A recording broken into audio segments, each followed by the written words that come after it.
Wah, itu dulu di situ tempat saya, bukan di sini. Maka Salmon mulai berpikir bang, dia terus putar, bentar. Dia loncat. Waktu loncat, baru 3 meter dah kuat, dia jatuh lagi. Waktu dia loncat dengan cepat, kena garis batu-batu yang tajam, semua berdarah. Setelah tubuhnya penuh dengan darah, dia terjatuh di situ. Dia mengeluh, dia tunggu seperti mati, memang setengah mati dia. Tunggu sampai kesembuhan itu terjadi. Tunggu sampai kekuatan dia pulih.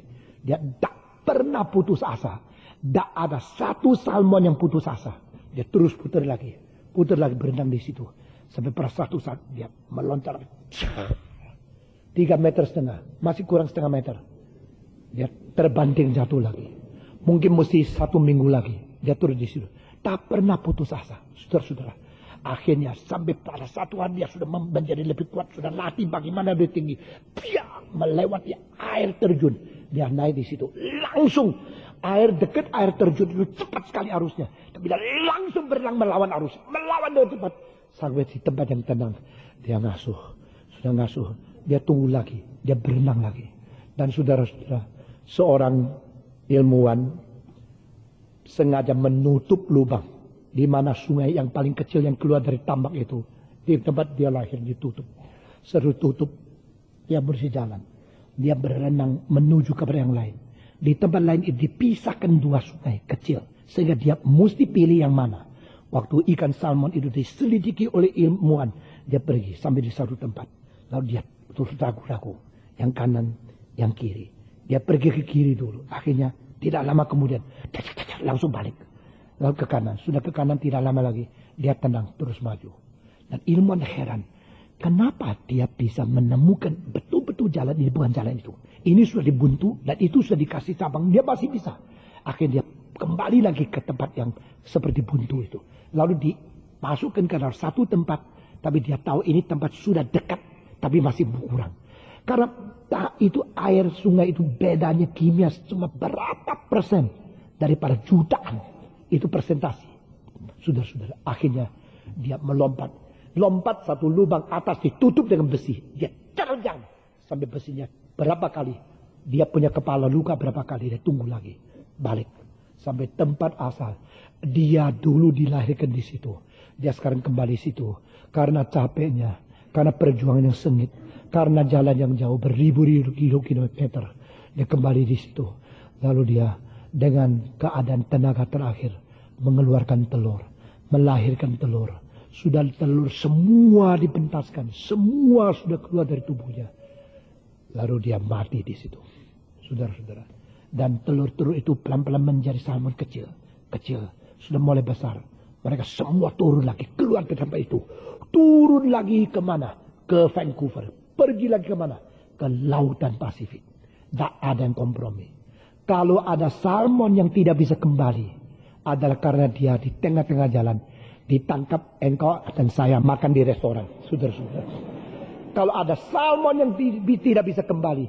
Dia mendapatkan musibah kecelakaan lalu lintas. Sehingga dia tidak bisa pulang. Ini apa artinya? Artinya dia hidup. Ada semacam gaya hidup. Hidup. Yang tidak mengikut arus. Saudara-saudara. Orang Kristen seharusnya tidak mengikut arus. Tidak jeremus, tidak arus. Orang Kristen harusnya membuat arus sendiri. Pendeta Lee mengatakan to be a culture maker. To make new culture. Make our own culture. Our own system of value. Kita harus mempunyai pikiran kita sendiri. Kita harus mempunyai cara kebudayaan kita sendiri. Kita harus mempunyai gaya hidup sendiri. Saya tidak tahu orang abad pertengahan memuji Tuhan dengan begitu sungguh-sungguh. Membawa buku, mata lihat ke atas. Lalu latihan suara yang ringan. Seperti itu apung-apung di dalam awan menuju ke surga. Tapi sekarang gereja-gereja menyanyi. Semua. Dari mana itu mulai? Dari arus dunia. Betul nggak? Kenapa muji Tuhan goyang pantat? Oh, lalu cari Alkitab. Daud berdangsa kok.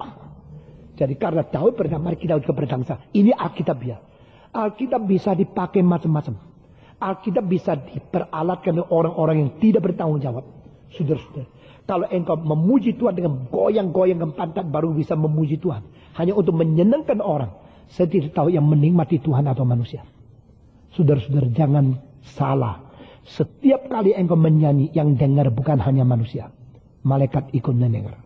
Setan ikut mendengar. Dan Tuhan ikut mendengar. Itu sebab di dalam memilih lagu, di dalam melatih kur, di dalam mengadakan konser, saya sadar sekali, that is for God. Not only for men.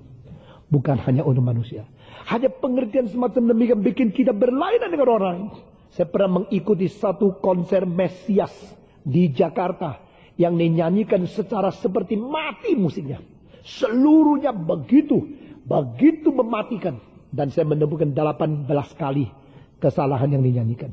Sudah selesai semua tepuk tangan dengan adat. Bukan tepuk tangan karena senang. Sudah selesai. Tambah dong, tambah satu lagu. Mereka langsung nyanyi lagu adat. Lagu folk song. Begitu nyanyi. Hidupnya luar biasa. Saya membenarnya dalam pikiran. Salah, enggak ini. Waktu memuji Tuhan begitu mati. Mereka seperti sudah mempunyai teknik-teknik. Tetapi tidak mempunyai jiwa memuji. Tetapi waktu menyanyikan sesuatu emosi menurut folk song. Mereka hidup luar biasa. Orang Kristen bukan demikian. Kita di dalam hidup, di dalam berpakaian, di dalam memuji, di dalam berbicara. Kita tidak mengikuti adat-adat dunia ini. Kita tidak mengikuti dengan cara-cara dunia ini. Meskipun kita tidak perlu melawan adat. Karena sebagian besar adat itu baik adanya. Tapi bagian-bagian yang tidak sesuai dengan firman. Tidak cocok dengan kebenaran Tuhan. Kita harus mempunyai pendirian sendiri. Saudara-saudara, kamu dulu mati di dalam pelanggaran-pelanggaran dan dosa-dosamu. Kamu hidup di dalamnya. Karena kamu mengikuti zaman dunia ini. Pada waktu Hitler mengadakan semua teolog, semua pendeta harus setuju kepada negara Nazi. Saudara-saudara, Declaration of Barmen dari Karbach dan banyak pendeta tanda tangan tidak setuju melawannya. Apa sebab? Karena mereka mempunyai pendirian. Mereka orang mempunyai iman. Waktu mereka menemukan di dalam Hitler ada kejahatan-kejahatan yang begitu melawan Alkitab. Tidak peduli kuasamu berapa besar. Tidak peduli kedudukanmu berapa tinggi. Saya adalah orang Kristen. Saya mempunyai pendirian sendiri. Tanda tangan melawan. Paling banyak mati. Nah saudara. Itulah iman seperti itu yang menjadikan Kristen hidup terus di dalam dunia. Kristen jangan dihitung daripada jumlah. Begitu banyak jumlah orang yang namanya Kristen hidupnya non-Kristen. Begitu banyak orang yang katanya anak-anak Tuhan. Mereka hanya inginkan menjadi anak-anak raja yang kaya. Dan mereka bukan menjadi anak-anak Tuhan yang mengikuti Yesus Kristus pikul salib, rela mati untuk menjadi tebusan bagi orang banyak. Mereka tidak mengikuti Yesus Kristus, rela berkorban. Saudara-saudara sekalian, deklarasi dari Barmen itu menjadi contoh di dalam sejarah abad ke-20 bahwa jikalau pemerintah salah, sekalipun dia presiden, sekalipun dia pembesar, sekalipun dia gubernur, kita harus memelihara pendirian kita. Saudara-saudara, tidak ada satu orang boleh memaksa hati nurani orang lain untuk melawan kehendak Tuhan, untuk melawan hati nurani sendiri, untuk hidup tidak berpendirian. Kiranya Tuhan memberikan kekuatan kepada kita mengerti apa yang dikatakan di sini. Kamu dulu mati di dalam pelanggaran, mati di dalam dosa. Kamu ikuti akan zaman dunia ini. Zeitgeist, bahasa Jerman.